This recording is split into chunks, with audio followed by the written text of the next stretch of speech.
Hello and welcome. This is the Market Wrap. I am Agam Akil. Well, there's weakness today, and that was evident on the screens, and we have seen the Nifty come off by another 54 odd points, 55 around, and we have also lost out on the 12,200 mark, a mark that the Nifty was defending yesterday but could not manage to do so. The same in today's day of trade.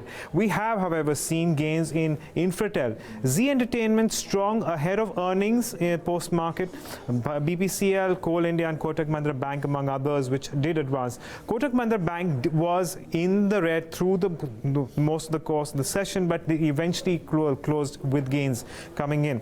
We did have weakness in Tata Steel, which was one of the heavier weights, which weighing down on the indices along with Maruti Suzuki. Tata Motors was the other auto company along with Eicher Motors, which was also looking at declines in today's day of trade. M&M, of course, one of the others from the sector. IOC, well, down 2%. But when it comes to the broader markets, the picture wasn't any different. We had two gainers for three losers. Vodafone Idea among the non-indexed large caps, which came off. Canfin Homes did see gains as well of as much as 20%. Bharti Infratel, of course, Hindustan Aeronautics and AI Engineering, along with IIFL Finance, among many others, which did see quite a bit of an advance coming through. Prestige Estates, on the other hand, losing as much as 8%. DCB Bank, Power Finance Corp, Tishman Carbogen, among some of the others, which did lose out in trade.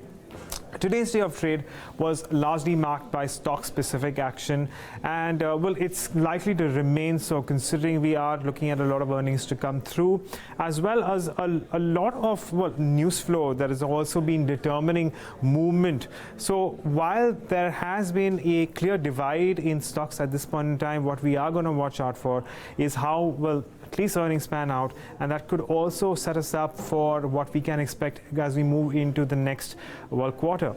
That said, we are also going to look at a lot of movement based on the economy and stocks linked to economy as we run in and run up to the union budget.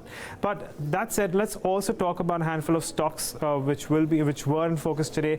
And right at the top was Canfin Homes, locked in an upper circuit of 20%. I'm going to get in Shefali Malik to talk to us about what was behind the gains. Shefali.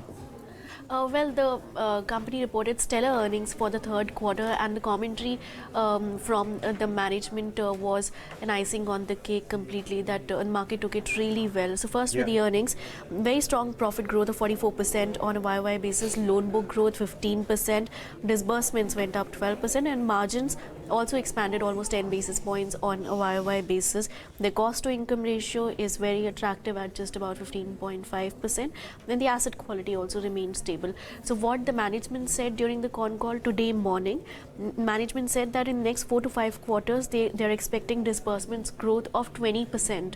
And so that's quite strong considering the sluggish credit growth we are seeing for some of the biggest financial entities. Right. And the margins as well, they expect to sustain around current levels, and they also expect asset quality to improve even further. They barely have any NPAs at the moment. Gross NPA is 0.8%, net NPA is 0.6%. So even from those levels, they expect improvement from here on. And they plan to raise money in next 3 to 6 months to fund future growth. And apart from that, the management expects an upgrade in the credit rating from here on, which will reduce the cost of funds even further, and the margins will look even better once that happens. So quite a positive commentary coming in from the management, and it had a rub-off effect on some of the other housing finance companies as well, which were in green today. All right, Shefali, thanks so much for getting us those updates on Canfin Homes. It's been a very, very strong day of trade indeed for the company. But let's get in Sharad Dubey to talk to us about two other stocks which were buzzing today. Sharad.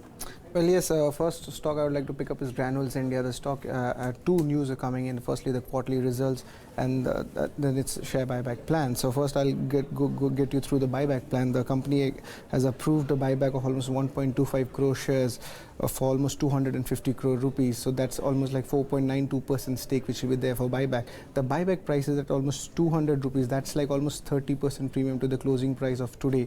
The company did come out with its quarterly numbers itself, and we go through the numbers are operationally pretty good, with the revenues rising by almost 11% to 704 crores and the net profit rising by almost 6%.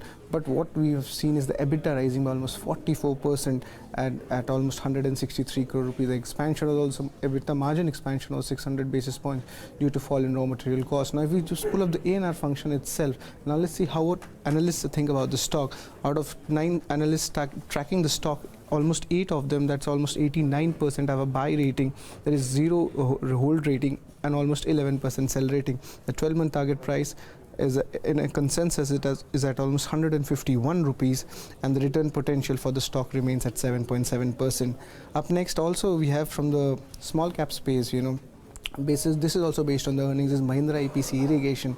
The stock jumped up as high as almost 12% when it came out with its quarterly numbers. And if you go through the numbers, the numbers are operationally very strong, as the revenues rose by 7%, the net profit doubled to almost 8 crore rupees, and the EBITDA rose by almost 67%. Now, if you see the stock price movement itself, the intraday movement was pretty high. That was almost 12% up, and this made the levels, the stock closing at the day and hitting its 5-month high. So these two stocks are actually buzzing in the space today, Agam, on their earnings for the mid cap and the small cap space. Sure. Thanks for getting us those updates on those two companies.